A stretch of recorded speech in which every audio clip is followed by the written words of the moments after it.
every person that walks in here is like, oh, remember when grandma did this? Remember when we were at grandpa's? And like all these memories come flooding back, and they're usually good ones. And it's like the giggling in between the aisles, and like, just it is such a, I can't almost describe it. It's just like, that's one of my favorite parts about this place. Welcome to Funeral Potatoes and Wool Mittens, a show for people who embrace the warm and cozy spirit of everyday living in the Midwest. From the blog Random Sweets, I'm your host, Staci Mergenthal. Well, welcome to season 4 of the show. It's good to be back with you after taking the summer off. You just can't imagine how happy I am that you chose to join me today. So thank you and welcome back. In this episode, Emily Braun, owner of Threads of Memories Antique Mall in Brookings, South Dakota, shares what's trending and what's timeless in the world of antiques and repurposing. She's transferred her childhood flair for rearranging her bedroom and her family's living room into curating, styling, and bringing new life to previously loved objects that hold history and stories from past generations.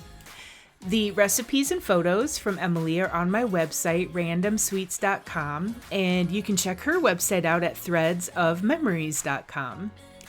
And if you like this episode, please rate, comment, share with your friends and family, and if you aren't already, sign up to get alerts when new episodes are available. Season 4, let's Emily go Braun, see what Emily's up to. Thank you for having me. I'm so excited and a little nervous. Oh, you won't be in about 2 minutes because you're going to just talk about something you love. Now, I was thinking, I've shopped at Threads of Memories Antique Mall for many years. So even before you owned it. And every time I do, I walk out with something I love. And I always leave behind more items that I wish I could bring home. You really have a gift for curating pieces that it's like you have people in mind. I think, oh, did she know that I would love this?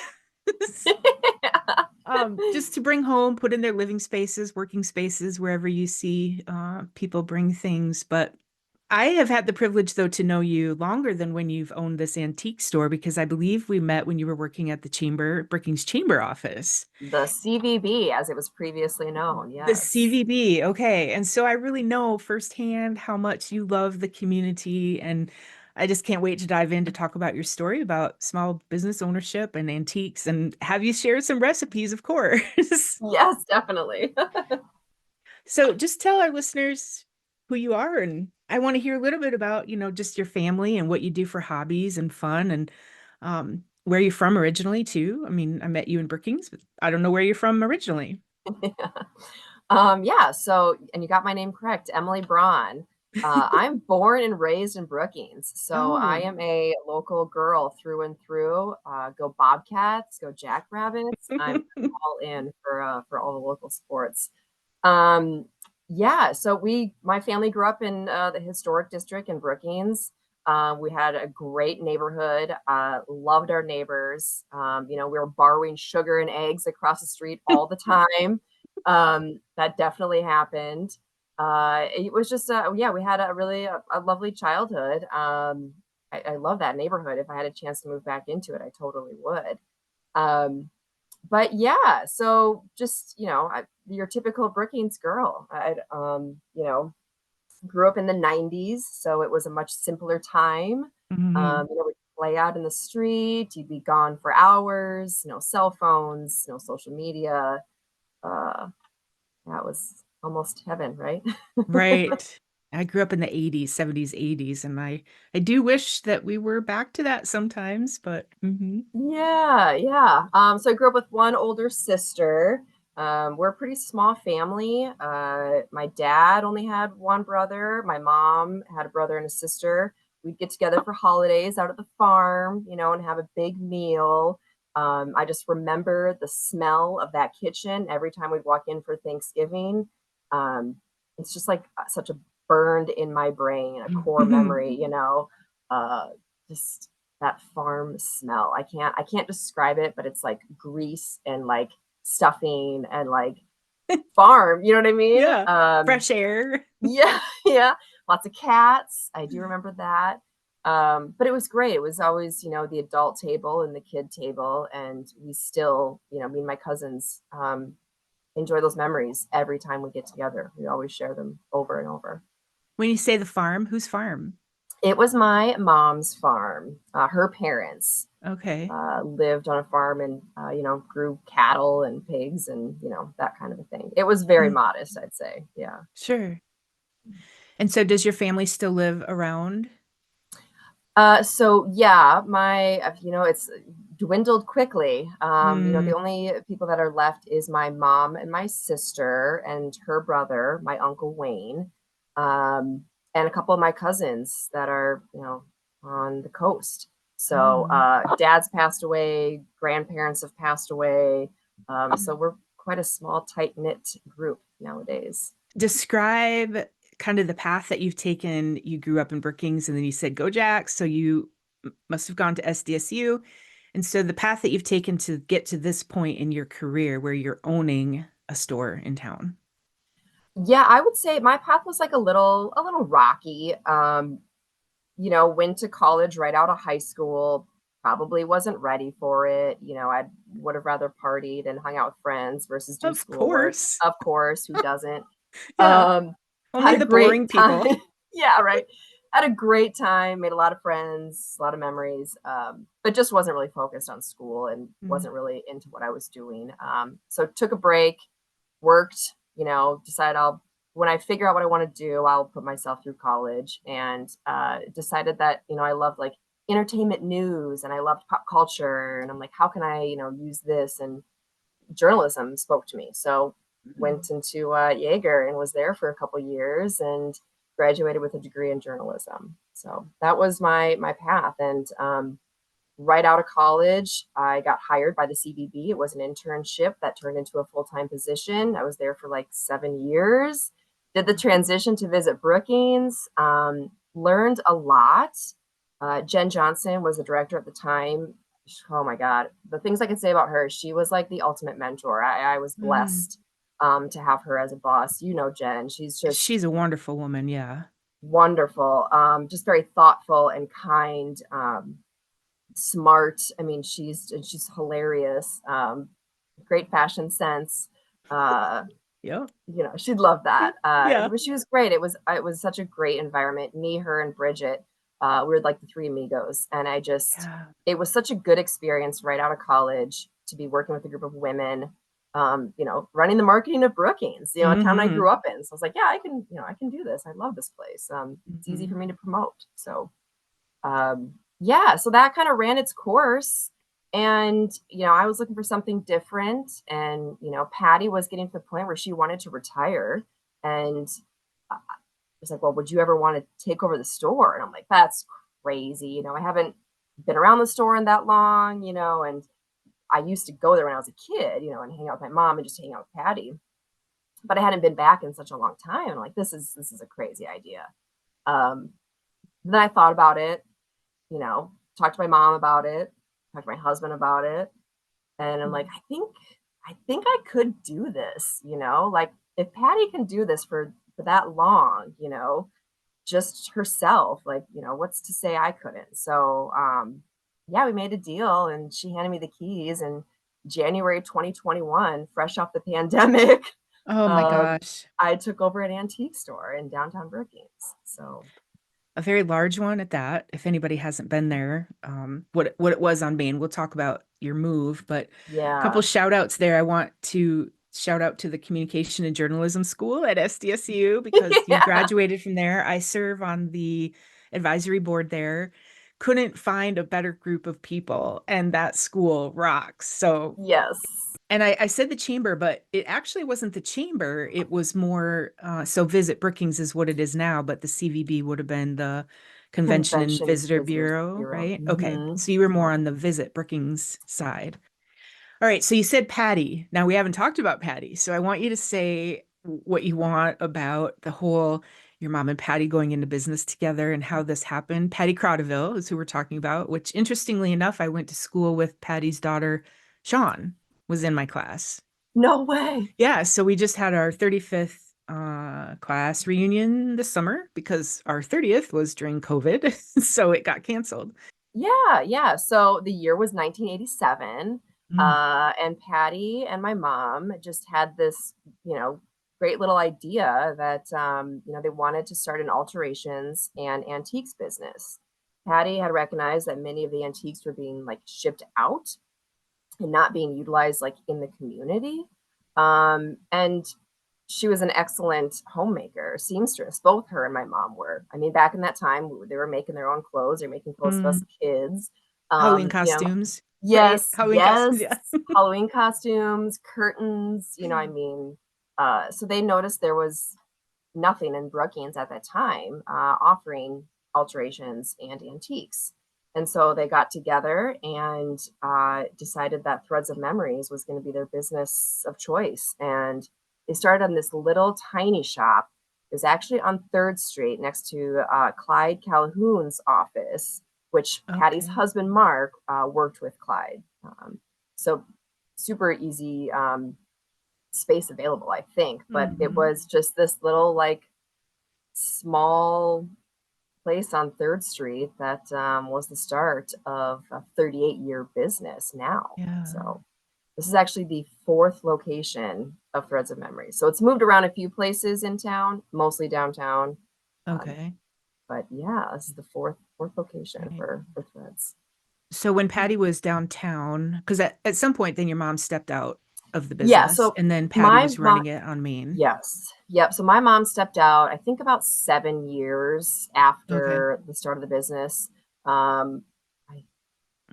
think it was, and I might be wrong about this, but my parents got divorced, and it could have been at Mm. that point where my mom was trying to Life look into changes. something new. Yes, Yeah. life changes.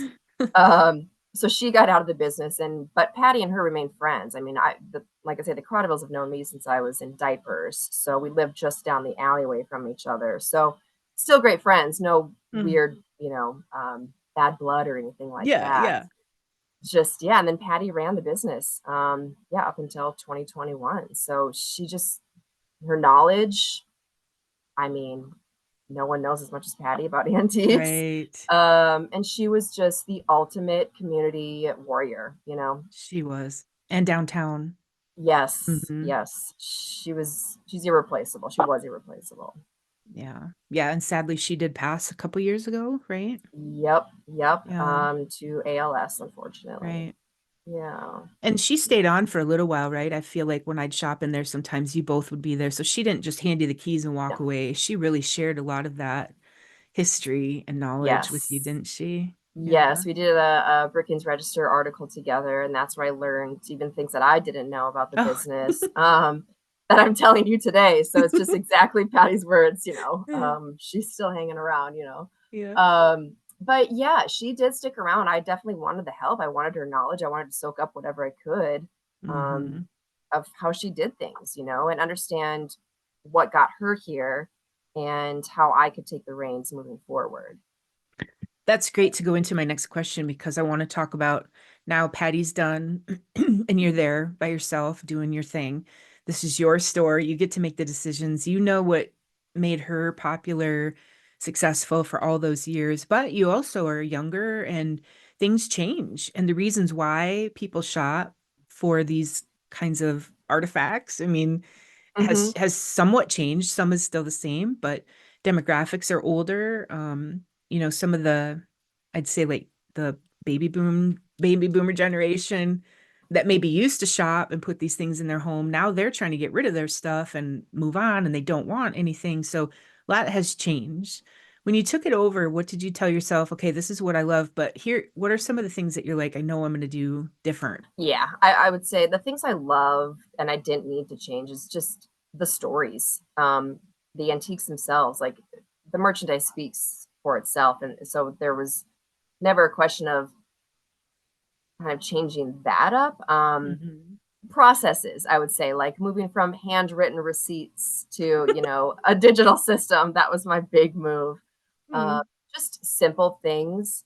Really, I didn't need to change too much because it's such a, I mean, at its core, it's a simple business. We're just reselling, you know, objects, things that have been around for years, for generations, Um, and so mostly when I got there is I just wanted to familiarize myself with that stuff. So I just put my nose to the ground and started rearranging. I took apart displays. I asked, okay, what's with this pink depression glass? Like, why is it so special? Mhm. How can I envision it in, a new space and a new way and try and like give these items a fresh take, that maybe have been sitting on the shelf for a while. I'm like, well, how can I like this is such a cool item. Like no one's checking it out. Like how can I get it to a space where people want to stop and like, oh yeah, I could see that on my mantle or hanging on my wall. Like this is great. I never thought about that before. So yeah, for sure the demographic has changed, but those customers are still there. They're still out buying too, which is kind of crazy. I Yeah. they're still collecting some of the same things, but that new audience, that younger audience, like you kind of mentioned, they're getting their inspiration in other places, but they're finding what they need here at the store. And I love that for them. I love creating that space. I don't have any background in it. I mean, when I was a kid, I loved to rearrange my room, and anytime my dad let me, I'd rearrange the living room. So I just naturally like I like that creative process. Mhm. Um, but I didn't have to change too much, really. Mhm. And when you talk about objects that people are buying, it's really cool when I think about, and we can talk. I know I told you that day, I want to ask you the difference between antique and thrifting or vintage. But when you're buying an object, like I love to shop at TJ Maxx, okay? Whatever. Yeah. But you love the item, but there's not the what am I, emotional attachment. Like it feels different when I'm buying something from your store. You just want to hold it close, hug it tight, put it in the seatbelt when you're bringing it home because there's just something special about it, and there's some story that you don't even know behind it. And you have a great eye for style. That's something that I've noticed is the way you style the store and put things together, and your vendors maybe they do that in their own booths, so you can talk about that, but it always looks nice in there. And I'll tell you Mhm. one thing I know for sure about your shop now is it is so clean. When you're talking about the pink depression glass, like don't think of it as the dirty depression glass that you luckily find at Goodwill or somewhere. Like this is you have everything so clean. I go to a lot of stores and there are some that you walk out and you feel like you need like 10 hand wipes and a Yeah. tetanus shot before you can get going, right? Yeah. You've made everything just beautiful and very clean and lovely. Well, thank you. I appreciate that. I mean, that's like my little weird, OCD side coming out of like I can't help but like set things up a certain way. I mean, if you look close enough, there's definitely some dust bunnies and there's plenty of that around here. And there is a space for those crazy wild like unhinged antique stores. Like I love it. You're going to Yeah. find something so cool. Yeah. But it's like I need like a pack of Kleenexes and some hand sanitizer and like we'll just Hmm. get through it. So I love those places, but I Me also don't want too. people to think this is like a fragile, like just because it is like set nice and like, I'm the one breaking the stuff. So like don't worry Oh, about like coming into a fragile space. yeah. It doesn't Um, feel like that though. It doesn't feel like fragile. Like I pick up okay, pieces good. and, move things around when I'm trying to pull something out from the back of a shelf. I don't feel like I can't do that. You've made it a very comfortable, inviting space. Oh, good, good. And we Hmm. invite that. Like there's drawers and, cupboards and things for a reason, but like, I mean, dig around. I mean, that's where you're going to find some of the good stuff sometimes. Yeah, yeah. Or sometimes I'll try to hide something and then be like, I'll come back and get it. I'm not the only one that does that. I know No, it. you're not. And the dealers notice. The dealers definitely Well, of notice. course. I know that It's everybody so knows funny. where they put things. Yeah. Okay, so explain what is the difference? Because I toss around the word vintage or antique and I go thrifting and you pick up, define the three. Right. So antiques really are like 100 or more years old. That's I think kind of the definition that most antique dealers, thrifters, vintage sellers, resellers, that's what they go by is 100 years old, that's an antique. Um, Okay. Vintage, I would say, we've talked about this. There's been an article where you could be anywhere from 20 to 30 or 40 years old. I really see vintage as something like 50 is kind of my mark, like 50 to that 99, right before you get Mm. to antique. Yeah, 20 years ago, I don't know, you could consider that vintage, but I mean, I think that's very early vintage, that's maybe it could go to the line of like retro, possibly. Oh, And sure. then, That's another word, retro. Okay. yeah, retro and vintage, I think are kind of interchangeable sometimes, but true vintage, I mean, I would see as more like 40, 50 years old up to 99 years old, 100 Okay. years old. And then thrifting, gosh, that's secondhand. I would say anything really secondhand is thrifting.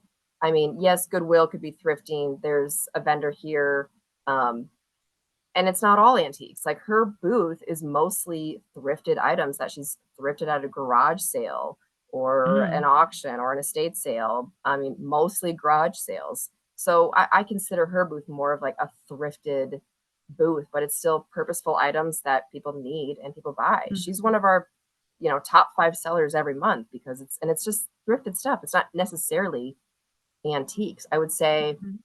her booth probably has like 75% thrifted, and then maybe the rest is like antiques and linens and vintage. I mean, it's a different mixture, but she does really well. So And so, what makes Threads and Memories unique in the area? Because Brookings and is it Arlington that has there's a cool one over there that you have a booth or part of. Anyway, just the area in general has quite a few antique stores. What makes you unique? the other two stores in Brookings are just single owner operators. So it's just their merchandise. They're curating their entire Oh. store. Whereas I'm an antique mall, so I rent out Mhm. spaces to different dealers and vendors. So there's a mixture. You get more of a mixture of items. I've got one guy who's really into his niche is like mostly Star Wars and Transformers and like 70s and 80s toys. No one else really does that. I've got one guy who has been in the antique business for like 40 some years, and he does real classic antiques, things that are just so unique you're not going to find anywhere else. I've got one guy that does mostly comics. So the niche that each vendor brings, I think just overall helps the entire store because you get someone that's, hey, I need to get a comic, but oh, like check this out. Like you might find something else that you like.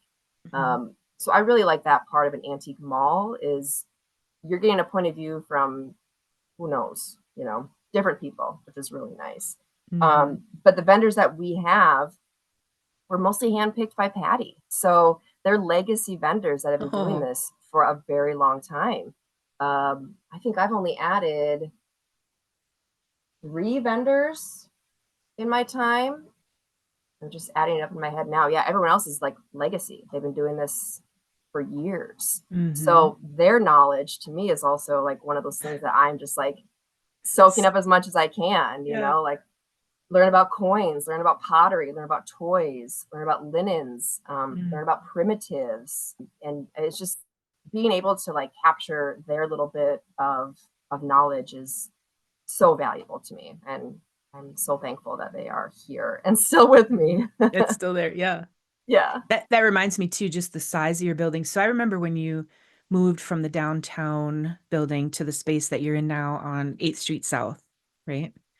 Yep. And I thought, oh, that's awfully small. And coming from the huge space that you had, I thought, well, I don't know. How is she gonna have, the first time when I walked in there, I'm like, okay, this is this little shop. But then you realize that the whole side is like all that space in there is full to the south of no, To I'm the trying to the east. east. East, And I just yes. really didn't think that that building was that large, but there's enough to shop around in there for an hour. Yeah. So we went from about 7,500 square feet, including a cellar, to about 2,400 square feet. So it was a major downsize. Um, Hmm. but the old location, the booth sizes were all over the place. There could have been like a massive, like 7 by 12 or a little like 3 by 9. I mean, here at the new location, they're a little bit more standard. Everyone's kind of getting the same Mm. size. So even at the old store, yeah, it was a big space, but I don't know if it was really like filled up. I mean, maybe it was pretty full. Yeah, I'm trying to like block that out of my memory because the move was just insane. Oh, I bet. But I don't yeah, feel like it's changed for me anyway, the shopping experience. Like I love the size that you're in because I feel like I can be in there a long time, but yet I can just buzz through and go, is there anything new in these booths that I specifically love, right? They have a lot of kitchen things and the Pyrex and all the recipe boxes and cookbooks yep. and all the fun stuff. So I just don't feel like it has lost much of that shopping, the experience, but the front of the store that was on Main Street had a lot of big furniture. Now, it Mhm. crossed my mind, did you make a choice to not do big pieces of furniture? Yeah, at the point of when we were looking for a new location, it was kind of do or die. It was in the moment we had to make a decision. This space came available, and I was a little desperate to get out of that old location. Yeah. So I took a tour, and I'm like, okay, as I'm like touring the building that used to be, Sound Sensations, like they did car radios and, Yeah. starters and things like that. So I'm like, all right, I think I can get a booth here if I'm counting right. Okay, this could be one here. And I'm like, I think I can get everyone to fit. Like, it was literally like 20 minutes. I'm like, yeah, I think this should do. Wow. And when we got in the space, I mean, it was a blank slate. We were able to do, whatever we wanted to the space. But I knew right away, yeah, furniture was not going to be possible to get all my Mhm. vendors in and still have room for myself, for my small items. The Mhm. furniture just wasn't going to fit. And a lot of times, furniture is great to have in an antique store, but man, it sure takes up a lot of space Sure and it takes a does. while to sell. There are just not Oh, a lot of people still not getting those big pieces. Like, they would just sit for too long, and then it's like, well, sure. I don't know, yeah, it's a bummer. I loved our furniture section, but it's Yeah. not possible in this location. So Emily, do you have a booth there that's your booth, or is your stuff all kind of dispersed throughout the antique mall? I never so really did my know that. stuff, yeah, my stuff is primarily when you walk in the door. Right when you walk in, all the books and everything opposite the books, that's kind of my big section there. And then I have a lot of stuff right in front of the counter and like in the middle, so on the opposite side of the books. Kind of everything in that middle portion is mine. And then through the onto the garage side, that kind of like first walkway, everything you see on the left and the right, that's mine as well. And Okay. then we recently did let a vendor go, so I reclaimed his old space. So I Oh, do have a booth there as well, I guess you could say. you Um, don't have a waiting list of vendors that want to come there? You're like, I've yeah, had, but I'm coming in anyway. You're yeah, like, I've nope, this had is my store. Yeah, we've definitely had several people that, yeah, it's like, "Hey, is there a waiting list?" I'm like, "Yeah, but to be honest, the next place that opens up is gonna be for me or one of my current vendors because they want more space." Oh, sure. The name, I quick want to go back to, I just thought Mm, of a couple of things when you were talking about your mom and Patty, but Threads of yeah. Memories, I remember reading an article, it might be on your website, um, Mhm, that you talked about the name coming with Threads of Memories because they were doing alterations and the mhm. antiques, which have the memories that come with. But I always love the name not knowing alterations was behind the beginning of it because to me, Threads of Memories is so perfect for the stories and the feelings that come with these pieces. It So It truly is, and I could not have thought of a better brand for an antique store, yeah. you know what I mean? It's, my mom thought of it, they had, yes, the threads was part of the alterations, but she said she was flipping through a magazine and just, I think, saw something about memories, and she just kinda put it together in that moment, when those things just click, and you're Yep. like, "Yeah, threads of memories," and I am obsessed with that name because every person that walks in here is like, "Oh, remember when grandma did this? Remember when we were at grandpa's?" And like all these memories come flooding back, and they're Mhm. usually good ones. And it's like the giggling in between the aisles, and like, Yeah. just it is such a I can't almost describe it. It's just like that's one of my favorite parts about this place is people can walk in here and recognize something from their past, and it just comes right back. And Mhm. that like happy memory like just makes me happy. I'm like, okay, this is why I'm doing this. Like, people need that reminder sometimes. And Yeah. yeah, I think what a great moment for my mom. Just threads of memories. Like, what? Just throw that out. I mean, antique stores nowadays can be pretty, antique, or this is the Hmm. antique store. And it's like, Right. I think it's so creative. They're just way ahead of their time to think of Right. threads of memories. What is your mom's name? Carolyn. Carolyn. Okay. Hmm. Well, let's I want to we talked a little bit about what makes you different, unique, but you are so good at supporting the other businesses similar. You don't look at them as competition. So why not? Why do you support them? And then what are just a couple of those other stores that you like to send people to that are in the area? I love this. Yeah. The antique world has, I don't think they've ever really been in competition. The way I see it is the goal is to keep more treasures in the store, not in the trash. Mm, We want to preserve history and really like less waste, reduce, reuse, recycle. It's that simple. Um, but we are definitely complementary. In my experience, even when I was younger, like I was in hospitality. So I want to make sure the customer gets what they're looking for. So if I don't have something, I'm going to give you a list of like four other places where maybe you can find it, because ultimately I want you to be happy and get what you're looking for. So, the antique mercantile, that's Lynette Curlin. She was my teacher when I was in elementary school. So, she was Sajan's, my son's teacher. Yeah, at Central yeah, School. yes, at Central. So, I mean, to see her still in the business just like melts my heart. And so we're always communicating, trying to find ways to, get more customers and also just like complain about the antique business as well. Michelle at Rabbit on the Rail, she was so kind when I moved in, sent a bouquet of flowers, and we're always trying to send people back and forth, because really it's like antiquers, they want to hit multiple places at once. You're not just Mm, going for one location, you want to maximize your trip. So yep. the more we can get people into all the stores, the better. Like, see what we have. We all have a different mixture of things. And then in Arlington, Bits of Yesterday, that's Kyle Nelson. He recently took over the business about the same time I took over Threads. So we're Okay. sort of in that same boat of turning over a business and how do you make it your own, and making these small changes along the way. But early on we decided, like, let's be in this together. And so he's got a booth here at my store and I've got a booth at his store. And yeah, anytime it's like, hey, I can't afford to buy this, or I'm not in the market for any of this, maybe you should check with Kyle or ask Lynette and talk to Michelle. We're always trying Hmm. to like get that buying and selling. If I'm not interested, maybe somebody else is. The goal again, like, let's keep these things out of the landfill, um, and give things a second chance at life, or a third chance, or a fourth chance, because they've been around so long. Right. But then there's also some great stores in Sioux Falls. 605 Thrift is relatively new. She's a Spitfire. We're always messaging on Instagram and like sharing what we know. So that's really fun. I-29, Pickers, 605 Antiques. I mean, there's so many great places in Sioux Falls to go to as well. And I think just the mixture is great. Hmm.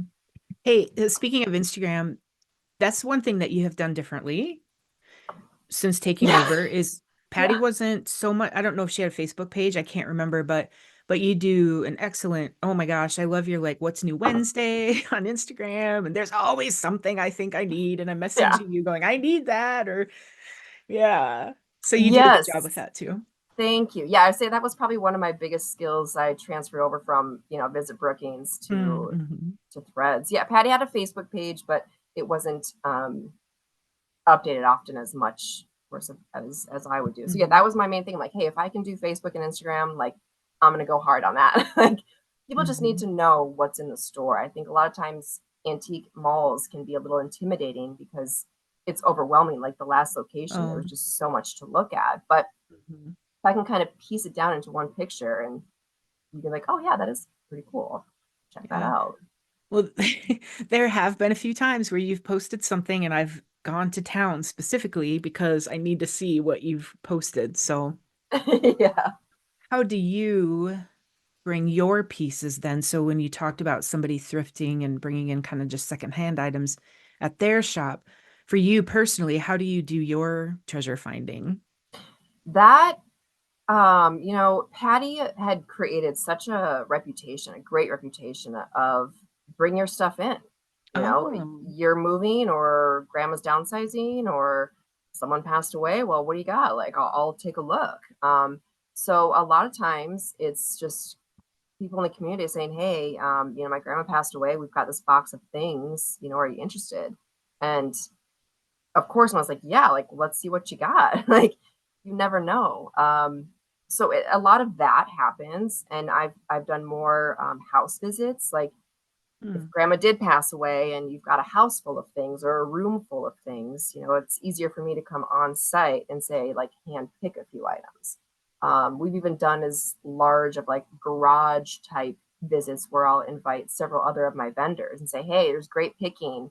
We're oh, signing up for this Saturday or this Sunday, this farm site over by Elkton. Like, let's go check it out, get as many eyeballs there as possible. And so each vendor has a chance to kind of buy what they want to buy. okay. But I'm here a lot of the time, so it gets hard to like go out and do my own junking just because, Right. if I'm not here, I feel worried about my business. Thankfully, my mom is a gem and she'll fill in for me when I need to. So that's great. It brings Oh, her back in the business and she yeah. still loves doing it. So thank God for her. But yeah, anytime like my husband and I will schedule a trip, we'll try and hit up some places on the way. But Mhm. I'm hoping for more of that in the future once things can get maybe a little bit more settled here. Um, yeah, but mostly it's people bringing stuff in. Word of mouth is great. It's a mixture. Are there things that people might find surprising about the world of buying, selling, collecting that the rest of us just don't know? I think value is the biggest misconception. And that's sometimes like a tough pill for people to swallow. Mm, Once you buy something, say you spent $50, on a vase, like, well, you're not going to get that $50 back. If you're bringing mhm, something to me, I'm probably going to try and offer about a third of what I think I can retail it for. Some mhm. vendors, it's a half. But I think the value of items, people just, sometimes they're desperate. And sometimes it's a heartbreaking conversation of, I can't sell this. Maybe it's worth a couple bucks. So is it really worth my Mhm. time to shell out a dollar or two for you when Right. where's it going to go in my store? I'm going to hang on to it for a while. Like, I think value is just the biggest misconception. And there's so much out there online for people to compare that, oh, Oh. well, hey, this watch sold, for $40. I'm like, well, was that in Brookings or was that, somewhere else? I think the Brookings market is different than even the Sioux Falls market. So Mm. I think that's the biggest misconception is just bringing people down to reality a little bit. Like, We think, and again, probably because the emotional attachment, also knowing what we may be paid for an item, but there might be an emotional attachment even without there being a dollar attachment to something that you feel like, well, this was my grandma's, blah, blah, blah. But that doesn't make it any more dollar value to you or to the next customer that's going to buy it. And that is a hard pill to swallow to think, well, how can you tell me this isn't worth anything? yeah, the emotional attachment is really hard. And I've had to tell people like, listen, I can't pay for the emotional attachment. Like, maybe come back Mm, after you've had your time with it. sure. Like, Yeah. if it really is that honor of a piece, like, you need to hang on to it for a little longer. Like, let's revisit this conversation later. Because it Right. is. I can't pay for emotional attachment. You talked about the joy of what you're doing and loving to hear the giggles in the aisles and the people talking. I remember this. And what are a couple of the challenges? And I'm going to ask you about the guy who was switching the prices on the records Yeah. You because I know, want people to understand what some idiots do out there to yeah. people like you who are such just genuine good people and you have the store. And what are some of Thanks. your challenges? Um, you know, basic challenges are just running the store and paying the bills. This is not American Pickers. This is not the Road Show on PBS. Like, we're not dealing in, thousands of dollars. So I think just overall running the business can be tight. Sure. It's a month to month kind of thing. Hey, this month was great. This month was bad. Mhm. Holidays are coming up. This will be good. But then January, February, March might be kind of bad. So, I mean, the instability of it, can be a little challenging when both my husband and I own our own businesses. So that just is tough in general. Um, and then it's, yeah, the guys like that who are trying to scam you or pull one over. Uh, that's tough. Even some of the feedback, like if someone wants to sell something to me and I'm like, oh gosh, I don't know, like, I give a whole story and then they're just unhappy and I'm unhappy. And like, that's never a fun feeling. I never want to leave those conversations like that. Sometimes I'm having a bad day and maybe I don't deliver my message as nicely as I should. And I'm human, like Human. Yeah, I exactly. didn't get enough coffee this morning. Like, you want to pay less for that? Like, no, early on, that was a tough one for me, is just everybody Oh. wants a discount. Everyone wants a better price. And in the Mm. beginning, I just I didn't get that. I'm like, you don't go to Walmart and ask for a better price. You know what I mean? You I don't go to know. TJ Maxx and ask for a better price. So why are you No. doing that to me? I'm like, I'm a small business. Like, And go you're do, already priced yeah, very comfortably, I yeah, think. Yeah, I can shop yeah, there, so. yeah. So I think that was in the beginning, that was a really hard one for me. I've, you know, I've toned down that rhetoric of it is the best price. Like, you're already getting the best price. I'm like, hey, if you Right. have cash, all right, we'll talk. Like, don't give Mm-hmm. me your credit card. Deal's over. If Mm. you want to pay in cash, we can talk. So Yeah. you get less connected to those things and less about this, the minute day to day. It's like big picture. Okay, Yeah. yeah, I mean, I know things go in style and out of style, even so like in interior design and what people are using these pieces for. What's kind of hot right now, and what are you like, I'm gonna pass. Those aren't selling yeah. anymore. I definitely wrote down some notes for this one because there are some trends for sure. Mid-century modern will always be desirable. Just the clean Mhm. lines, effortless, timeless. It can pop into anyone's home. Um, More so furniture of mid-century. Some mid-century like decor is still really great. I would say, the 50s, 60s, and 70s, it just had more personality. There was just more personality in items, in your dishes, in your wall art, in your linens. Like, I think that to me, people like that. We're living in a world now where people are like maximalists. And so I think that is really what you're seeing more of, you know, Mhm.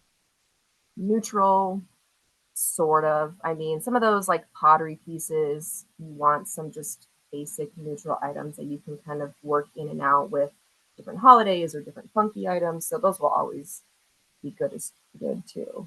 Not not interested in like fragile figurines. You could say like precious moments. I Oh, don't need any precious moments. Those had their heyday, and I think they're done.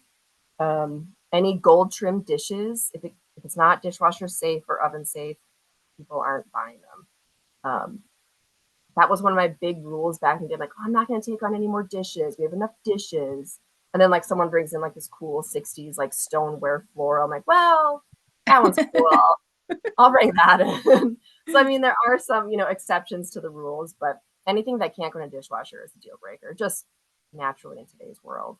my Uh, sister Callie would tell you that. She's like, if it doesn't yeah, go in my dishwasher, it doesn't come in my home. right. Yeah. Yeah, so that's true across the board. Um, let's see, teacups and saucers, that's something that's just phased out.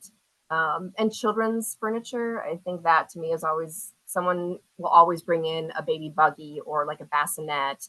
And I'm like, I cannot sell children's furniture. It takes up so much space. No one's using a high chair anymore, like unless it's a plant stand. And even so, it still takes up a lot of space. And so some of those items are just a little too passe. I like the colors from the like 40s, 50s. Yeah, Hmm. yeah. Like I said, there's just way more color, way more personality. I mean, show me another modern home. Like, yeah, you know what I mean? Like, Yeah. I'm not When coming over.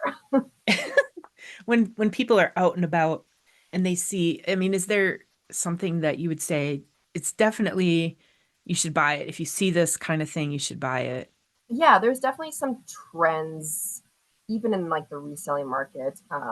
Any kind of signed artwork is great. People love real signed artwork. That could even go for small pieces of furniture if there's a maker stamp. Um, Pyrex, Corel, and Corningware. I mean, Pyrex is always that has its like up and down, but it will always be around. Mhm. And everyone still loves it. I mean, it's still so useful, like Yep. even more useful than the products that are out there now. Um, and Corel, kids in their 20s are putting Corel in their apartments because that's what grandma had, and like that's like happy and nostalgic for them. And the same thing with the Corningware, the blue cornflower. That's still popular, still sells because it's still so purposeful. And especially if it's like you're a small couple of two and you get these little tiny dishes, like, oh, this is great for leftovers. So I think some of those items, if I see them out in the wild, I'm picking them up because I know they'll sell. Um, Sure. Hopefully I'll pick them up pretty cheap because they're not like super valuable items. They're just Yeah. they turn over enough, and they're desirable enough that I'll always try and get them in. How does the we were talking about like sustainable, reusable, that mentality with the younger generation? Do you see those kinds of shoppers in there more than maybe what Patty used to? Yeah, I would say with like the influence of social media, Mm-hmm. I think that's helped a younger generation realize they don't need the newest thing in their house, or they want to create a space that's uniquely them. Um, and that's not what you're going to get at Target. Like Right. everyone can get that. So how is that unique to you? Exactly. You know, Not saying anything too much against Target, but I think some of that home decor is just lifted from old antiques. I mean, you can say that Mm-hmm. about a lot of home decor in big boxes, is they've just looked to the past and like, hey, let's recreate that. So there's that. As far as like furniture rehab, I don't know that that's a big thing around here. I think some people can do it really well, but even me, I'm like, if I get a broken piece of furniture in, I'm like, I was like, it's not my gig. I'm not. I Mm. tried doing that with a dresser, hated it, hated the process. Like, I just want it to be done already. So I don't Mhm. know if that's my mentality. I have to assume that's maybe other people's personality. So before those things go to the landfill or whatever people do with them, I'm more now of the generation where I've seen my mom downsize. And so my generation is seeing their families, their parents downsizing or pass away. Now we have trying to navigate the downsize or the inherited items. So can we talk about that for just a couple minutes about Yes. when we face that, it can be overwhelming because either we feel guilty because our parents want to keep it or would have wanted us to keep it, or they have that emotional attachment and think that or they think that, well, these things are worth a lot of money because they know that when they bought them they had to work really hard back in the day to purchase what they have now, and to have to tell them, well, it's really not really worth anything to. So just, I don't know, I just want to talk about that, like how somebody might be able to tell if there's a dollar value, or what advice do you give to people who are in those situations? Yeah, I would say first and foremost, just as you would put together a will or like, your end of life plans, like I think that also needs to include the items in your home. Um, like my mom has already started cataloging and like organizing her items so that God forbid when that day comes, all I have to do is like, oh, this is all of her stoneware. Oh, this is all of her celluloid. Like things are already maybe categorized and um, in a place that's easy for the next person to kind of take care of. But I mean, I think to what you said, like back in the day when our grandparents were buying things, like they had to work really hard. And so they didn't throw anything away. And that is Mm-hmm. just, that's their nature. Doesn't mean it was valuable or not valuable. I mean, yeah, there could be some things that are valuable, but generally, I mean, if I've been going to my grandparents' house and I see that same vase on the mantle, for 50 years, 100 years, whatever, doesn't necessarily mean it is valuable. They kept it because they worked hard for it and they don't throw things away. And I think that's Mm-hmm. kind of that bottom line of like, we know that generation did not want to throw things away. Um, my dad was a hoarder. I mean, geez, he had a lot of everything. So it was a little easy for us to come in and like, okay, I just need these 10 things here and the rest can go. Like, I've got fond memories with these things. That's great. Not attached to anything else. Um, But that being said, too, even when someone passes away, I think you do need to give time and space to those items. I don't think you want to rush into anything, but I also don't think you want to drag it out for years at a time. Um, and I really do think a lot of these things should go with the family. I mean, you really should, if your grandparents or your parents really love these items, you should at least try and hang on to something. I'm always a fan of like, yeah, if it can stay with the family, let's stay with the family. Um, if it has to go away, then you need to be ready to let it go. Yeah. That's sometimes more of a timing thing than anything. Hmm. Yeah. I think too, back to some things, maybe just like how we talk about with our kids when we save all this artwork that they made from kindergarten through whatever. And I still am coming across this stuff, Emily. Yeah. Kids are 24 and 25 right now. And it's like, well, take pictures of some of it, get rid of it, but have some photos. And, uh, I'm even either thinking like a big dining room table that somebody might have. Well, what if nobody in the family can have it? Like everybody has a table, nobody has room for it. So can you find a really cool picture of a family Thanksgiving with everybody around that table, blow it up and make a big, if you have to get rid of the table, I guess there might be other ways to honor those pieces. But I know it's Yeah. hard. It's hard for ourselves, but I look at my stuff and think, okay, this typewriter back here that I bought from you, it has no like my kids don't need, they can get rid of it. There's only a Hmm. few things that are like, well, this was my dad's mom's teacup or things that I have of my grandma Janet's. They're very special to me and Yeah.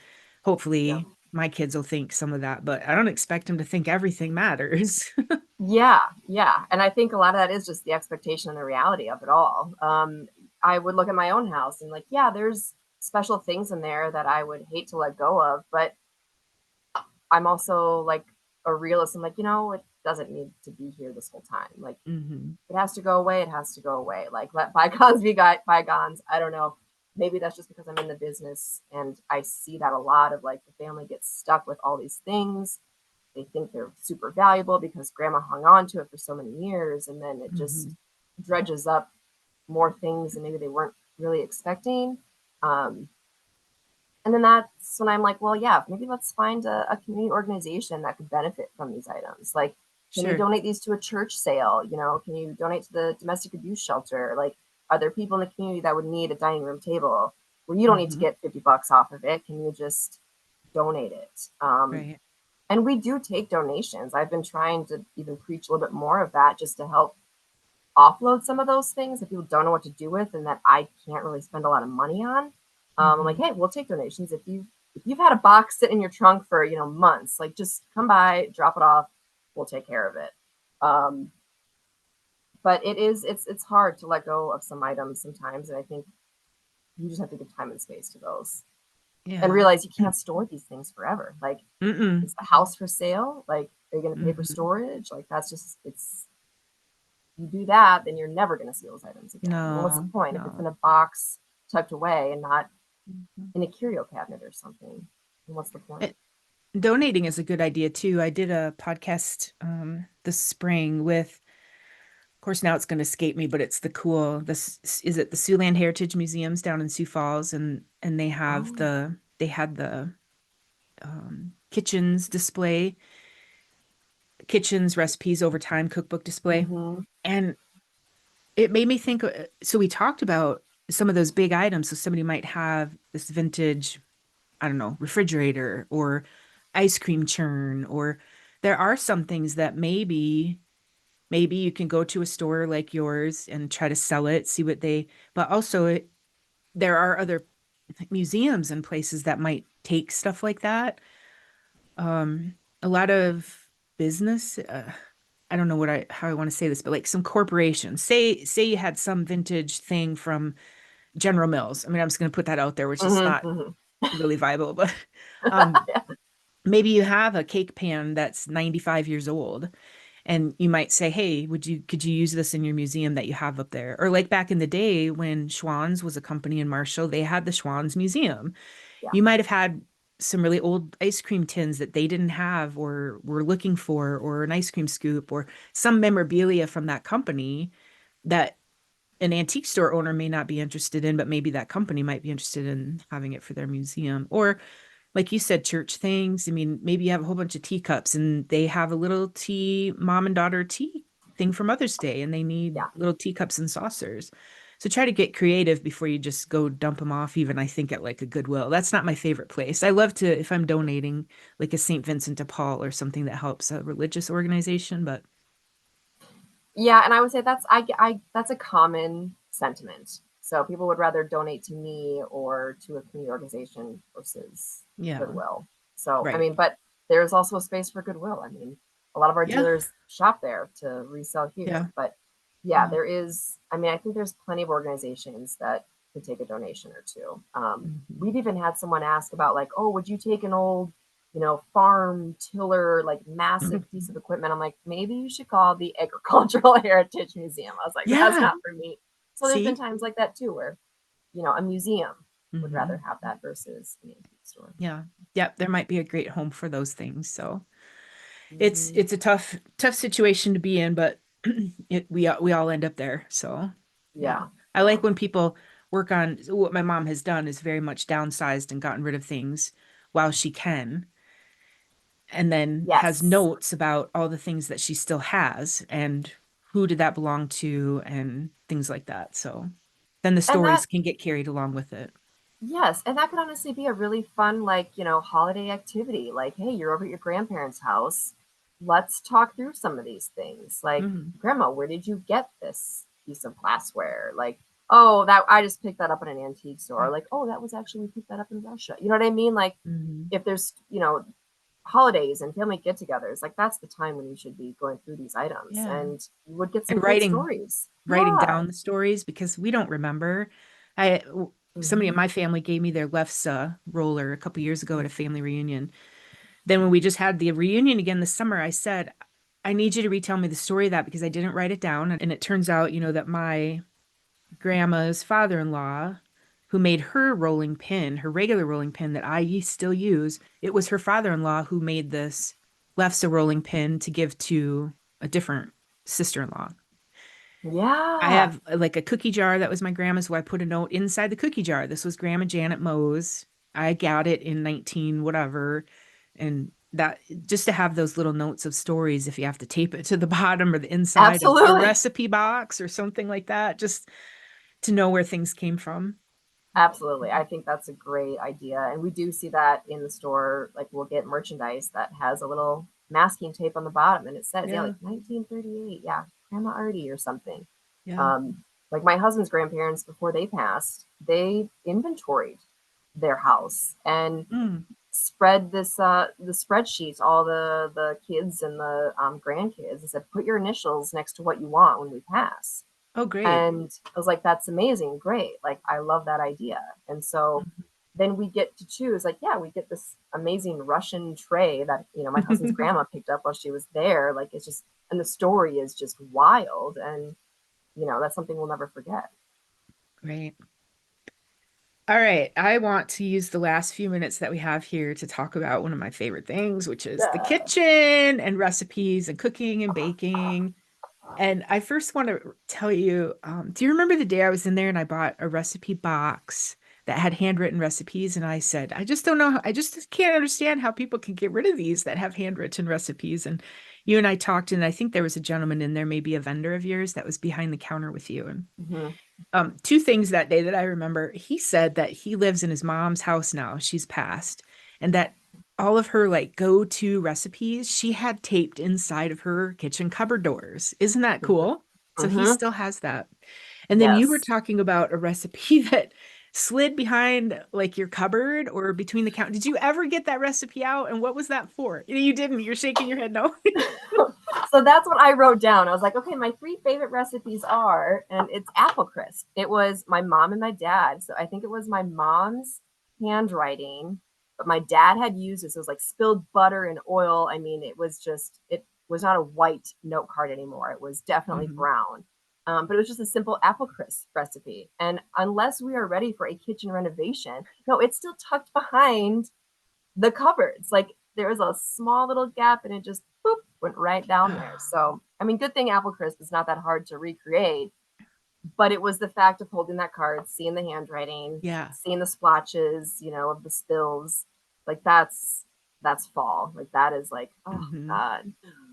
Okay, so Yeah. do you cook? Do you bake? Do you do both? Are you kind of the gatherer of family recipes? So I would say, so yeah, I'm definitely the chef in the household. My Mm. husband is he's a great helper and he can do a couple things really, really well, which I really appreciate. But I'm usually the one cooking and baking. My dad was an excellent chef. He always jokes that if he didn't have kids, he would have gone to culinary school. And Mm. there's a story out there about him working in a kitchen when Jimmy Buffett was in Brookings for a while, so he like Oh, cooked food for Jimmy Buffett. I mean, so wow. yeah, he was naturally always in the kitchen. My mom is also a very good cook, very good baker. She is definitely the sweets queen. Um, so I've always, I mean, naturally been around just random recipes. Like, I don't know what goes in here. We'll just throw this in. Like, that's kind of my style. Like, I'll Okay. try and follow a recipe, but generally it's just what do I have in the fridge and the pantry. Hmm. Well, that's Or a it's sign of a good cook. If you can yeah, just be like, what do I have on hand? Right? You make it work. we're just gonna make something up. Which is often our dinner at home is like, okay, what can we put on this pizza? Well, like everything in the fridge. Hmm. Yeah, if I'm not making some random recipe, it's probably Pioneer Woman. I Mm. love her cookbooks. I watched her show many years ago. I mean, I still do occasionally, but I just love that layout of cookbook where it's a picture with the instructions. Like I need to Hmm. see to make sure I'm not screwing this up. Yeah, and everything she's making is things that we can find in our grocery store. It's nothing unusual. It's pretty basic comfort food. Yeah, I Mhm. mean, From a meat and my husband and I are, potatoes. yes, we are Yep. Midwestern to our core, so we don't stray too far from that. Hmm. Only when we're going out to eat, but it is, we're meat and potatoes Hmm. and a vegetable. So Yes, got to have the color on there too. Yeah. So you have your store and you see, or you bring in yourself old cookbooks or recipe boxes or anything. Do those ever intersect with like you take them home, you try something from a cookbook? I haven't taken a recipe out of a recipe tin before, but I have definitely picked a few cookbooks off the shelf. Yes, Mm. and mostly the church ones because they always Yeah. have the good simple recipes. Like Yep. I just need like a can of cream of chicken and some noodles. Like I just need something simple I can throw together in one pan. Um, Yep. like I think it was you were looking for like that honey that book once before. God, I'm it was still you. looking for that. Are you still okay? Yeah. Yep. And just the other day, Lori, Patty's daughter, is looking for the Methodist Church cookbook. So Mm. those ones I think have the best recipes. Yeah, I agree. Did you know that I started a community cookbook club on Facebook, a group? Really? Yeah, because I'm just addicted to the community cookbooks. And I thought, well, I can't be the only one, so I want to just share. So I created the community cookbook club on Facebook. So, That's because I have a amazing. lot and I still buy them, I can't stop buying them. The only ones I won't buy are if they smell bad. Yeah. Yeah. Sometimes you get one that's like, oh my God, these people had cats. I'm gonna Oh, donate it back to the store. I can't handle it.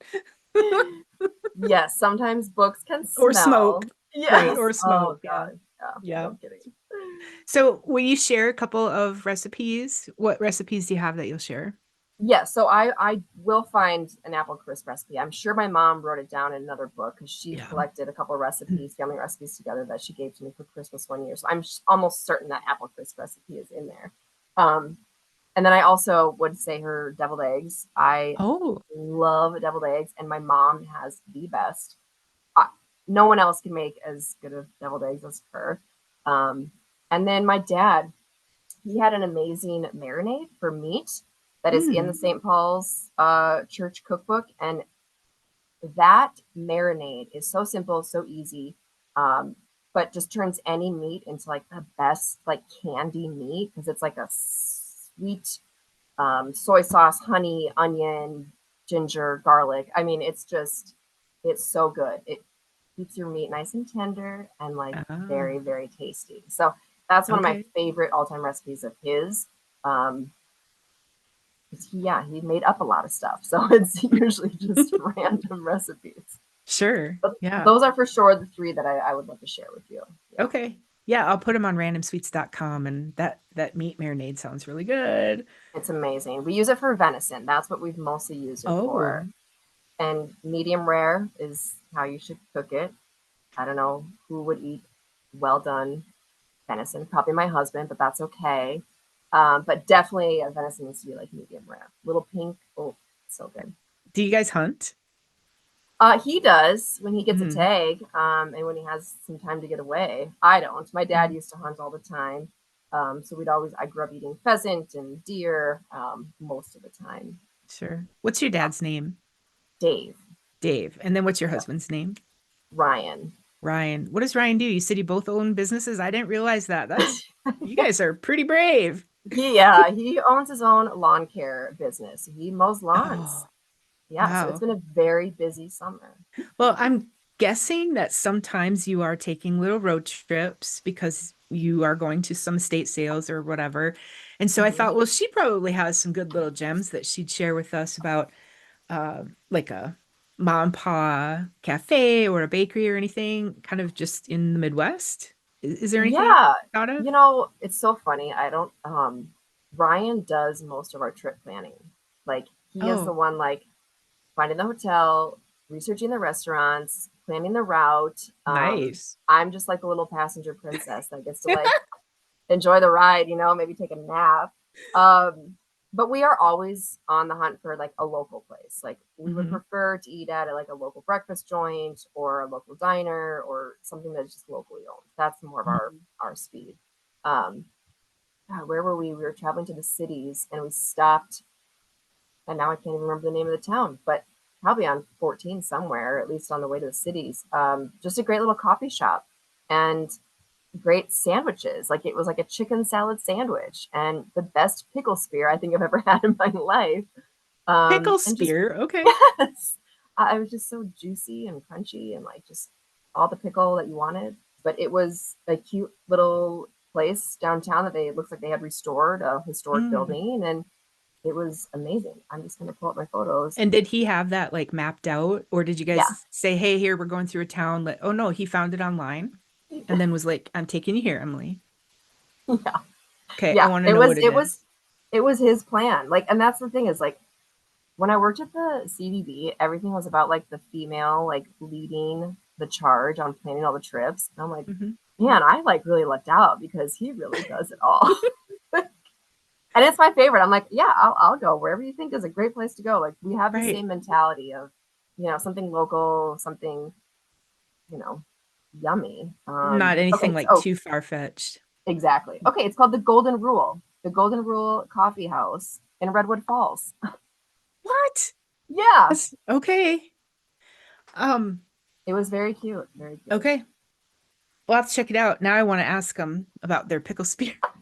I Maybe I'll almost find out that they're store-bought somewhere, or maybe Grandma's making them somewhere in town. I don't know, but they were good. It was very good. And just yeah, such a good fresh chicken salad sandwich. Like it was just the perfect like little road trip bite to Yeah. not be like too full or Hmm. so hungry. What do you, before we wrap up and say goodbye, what do you most want people to know about Threads of Memories in Brookings, South Dakota? Mm. Threads of Memories is just a great little local joint. I mean, small business to the core. We try and provide a little bit of everything. I feel like we're pretty hospitable and everyone is welcome here. Uh, Doors always open Wednesday through Saturday, 10 a.m. to 5 p.m. Follow us on Instagram and social and Facebook. I post all the new arrivals on our stories. And we have new arrivals like daily, weekly, monthly. I mean, new stuff arrives all the time, Mhm. which just keeps things really fresh, which I really like. Um, yeah, we're just like a great family atmosphere here. Bring the kids. Don't be scared. They're not going to Right. break anything. Um, but just try us out. I think Mhm. is the main thing. Try bringing some collectibles and antiques into your home. You might really enjoy it, uh, and it makes it more personal to you, your home. Happily brought many of your pieces home. So, and I would agree, you walk in, everything does look different. Like there's a little bit of familiarity, but yet there's new everything. And I never feel like, oh, well, this is the same as it was when I was here a couple weeks ago. So this is cool. Yeah. All Thank right, you. socials. So, what's your street address so people can find you? And then also your social media and Yeah, so we are located at 525 8th Street South, Suite 1. It's the old Sound Sensations. I love being on 8th Street South. We have our own parking lot, which is really great. Step up, Mhm. I'd say, from downtown. You can follow us on Instagram. It's Threads of Memories Brookings, and Facebook is Threads of Memories. And your website is threadsandmemories.com. Threadsofmemories.com. Yep. Yep. Yeah. Really Yeah. more of like a landing page website, but just to have a presence online. Right. Yeah, because we don't ship, I don't sell things online. I don't have an eBay account. We are truly a brick and mortar store. Anything else you want to share? Oh, we take cash, check, and card, no Venmo. I get that asked a Mm. lot too.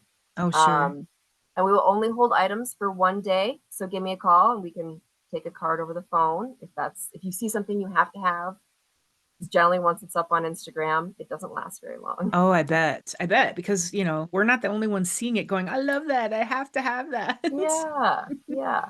But I also just want to say, like, a huge thank you to my customers. They keep me in business, and I have a great relationship with so many of them. I enjoy seeing their faces every week, and it's Brookings is such a great community to own a local business in. People are really supportive, and I am just so thankful. The vendors I have, the customers I have, my family, my husband, my mom and sister for filling in. Like, sister watches the cat when we're away, mom watches the store. So it really is just like a family atmosphere. And I'm so grateful to have this business and be able to keep it alive. Wait, before we go, I forgot to ask Emily something when we recorded this, so I asked her later, and then she recorded a message back for us. I asked her to comment on things that are coming back around, like records, record players, and vinyl records. And then I asked her, are there other things like that? And then I said, when will my VHS tapes and my CDs be in demand again? Here's her reply. For sure, vinyl is something that always sells. I think I've maybe pushed that a little bit more than Patty did. So we've got a good reputation for offering some pretty good used vinyl, and it's at a pretty good price as well. We are selling more tape cassettes, which is awesome. And shockingly, I have had some more recent requests for CDs and CD players, which quite honestly blows my mind as I'm like going through a book of CDs for my truck. So yeah, I mean, all forms of music are fairly popular, but definitely vinyl does best here. Tapes come in second, only because we don't have that many of them. And we'll see. I don't know. Maybe I'll start stocking CDs. I mean, I threw away all the cases for mine, so that's out. VHS tapes, that's a hard one. Many people just don't have players for that anymore, which is unreal. I mean, who would get rid of that? I know I didn't.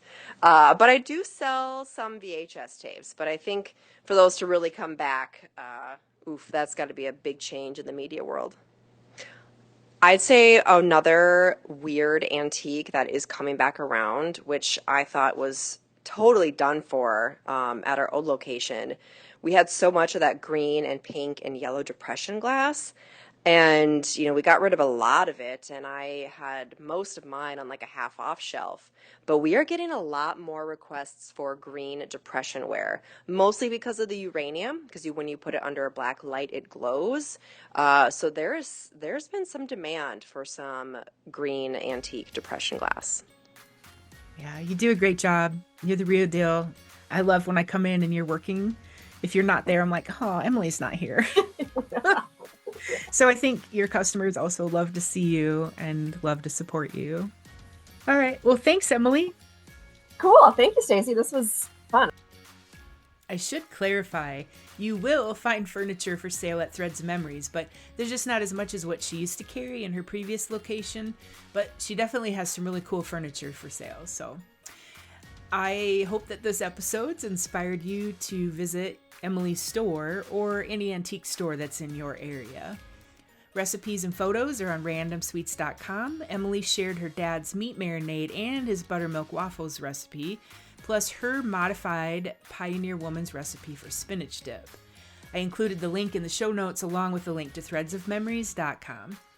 If you enjoyed this episode, be sure to follow Funeral Potatoes and Wool Mittens and share it with a friend. And I'd love for you to follow Funeral Potatoes and Wool Mittens on Facebook and on Instagram, which is at Potatoes and Mittens. All right, season 4, here we go. Thank you for pressing play today. I'm your host, Staci Mergenthal. Sweet wishes.